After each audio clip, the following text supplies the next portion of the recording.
تو لیں جی یہ مزیدار سا پلاؤ بنانے کے لیے یہاں پہ میں نے لے لیا 1 کپ گھی۔ ایک ضروری بات، جب بھی آپ نے یہ مزیدار سا پلاؤ بنانا ہے تو آپ نے بناسپتی گھی میں بنانا ہے، کوکنگ آئل آپ نے یوز نہیں کرنا۔ اب اس میں ایڈ کریں گے ہم لوگ، یہ ہے میرے پاس 1 بڑا چمچ ثابت کالی مرچ کا۔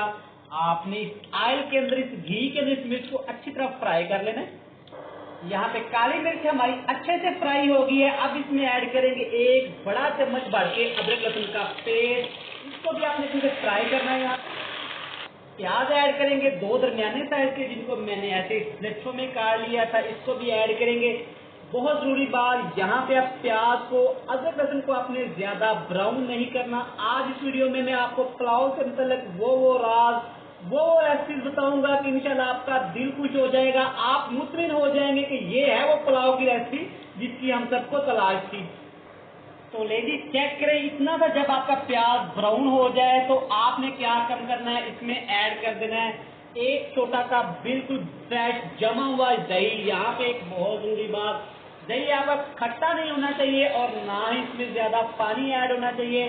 دہی کے اندر آپ نے ان پیاز کو اچھی طرح پکانا ہے۔ تو لیں جی یہاں پہ چیک کریں، دہی کے اندر پیاز کو، ادرک لہسن کو، کالی مرچ کو ہم نے اچھے سے یہاں پہ پکا لیا۔ یہ پیاز یہاں پہ پک گئے ہیں، براؤن نہیں ہوئے۔ یہاں پہ آپ نے پیاز کو براؤن نہیں کرنا۔ ایک ہی طرح کا آپ نے بچپن سے پلاؤ کھایا ہوگا، مگر جو آج یہ ریسیپی میں آپ کے لیے لے کے آیا ہوں، انشاءاللہ یہ سارے ریکارڈ توڑ دے گی۔ جب آپ بنا کے کسی کے سامنے رکھیں گے تو جناب آپ کی تعریف کریں گے، آپ کی واہ واہ ہو جائے گی، آپ کی بلے بلے ہو جائے گی۔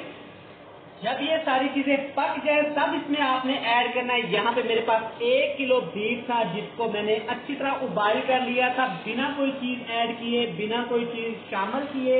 اس میں اچھی طرح اس کو مکس کریں گے۔ آگے جا کے ہم اس میں ایک ایسی چیز ایڈ کریں گے جس سے گوشت کی اسمیل بالکل ہی ختم ہو جائے گی۔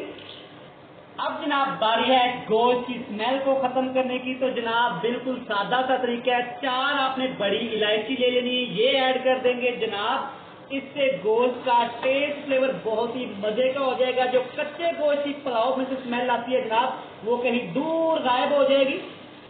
اگلی چیز میں بہت سارے ٹماٹر ایڈ کریں گے، سلائسز میں کٹے ہوئے، بالکل ریڈ کلر کے، میرے فیوریٹ۔ جناب اب باری ہے کچھ پاؤڈر مسالے ایڈ کرنے کی، تو سب سے پہلے اس میں ایڈ کریں گے 1 چمچ بھر کے کٹی ہوئی لال مرچ۔ آپ نے لال مرچ کا پاؤڈر ایڈ نہیں کرنا، ہم نے پلاؤ کا یہاں پہ کلر خراب نہیں کرنا۔ ثابت زیرہ ایڈ کر دیں گے 1 بڑا چمچ بھر کے۔ 1 چھوٹی چمچ کالی مرچ دردری کٹی ہوئی ایڈ کر دیں گے۔ حسب ذائقہ، حسب ضرورت نمک ایڈ کر دیں گے۔ 1 چھوٹی سی پیالی ہری مرچ ایڈ کر دیں گے، بالکل موٹی موٹی کٹی ہوئی۔ اچھی طرح اس کو مکس کریں گے۔ اسی ٹماٹر کے پانی کے اندر آپ نے یہاں پہ اس کو فرائی کر لینا ہے، پکا لینا ہے، اور یہاں پہ آپ کا فلیم آپ نے کر دینا ہے ہائی، کیونکہ بنائی ہمیشہ ہائی فلیم پہ ہوتی ہے۔ تو جناب چیک کریں، یہاں پہ بیف ہمارا اچھے سے فرائی ہو گیا ہے، اچھے سے بھن گیا ہے۔ اب باری اس میں پانی ایڈ کرنے کی۔ پانی کتنا آپ نے ایڈ کرنا ہے دھیان سے سنیے گا۔ یہ والے 2 مگ میرے پاس چاول کے ہیں، آپ نے 3 مگ پانی کے ایڈ کر دینے۔ پانی ایڈ کرنے کے بعد 1 بڑا چمچ بھر کے آپ نے گھی ایڈ کر دینا ہے۔ اگر آپ کے پاس دیسی گھی ہو تو سبحان اللہ، ورنہ ڈالڈا گھی جو بھی گھر میں اویلیبل ہو آپ نے ایڈ کر دینا ہے۔ اس کا فائدہ کیا ہے جناب، اگر آپ کے چاول جڑ جاتے ہیں، ٹوٹ جاتے ہیں، تو جناب یہ طریقہ آپ استعمال کریے گا، انشاءاللہ یہ تکلیف، یہ شکایت بھی آپ کی دور ہو جائے گی۔ اب یہاں پہ اس پہ لگا دیں گے کور اور پانی کو اچھی طرح ابال آنے دیں گے۔ الحمدللہ یہاں پہ پانی ہمارا اچھی طرح ابل گیا ہے۔ اب اس سے باری ہے چاول ایڈ کرنے کی۔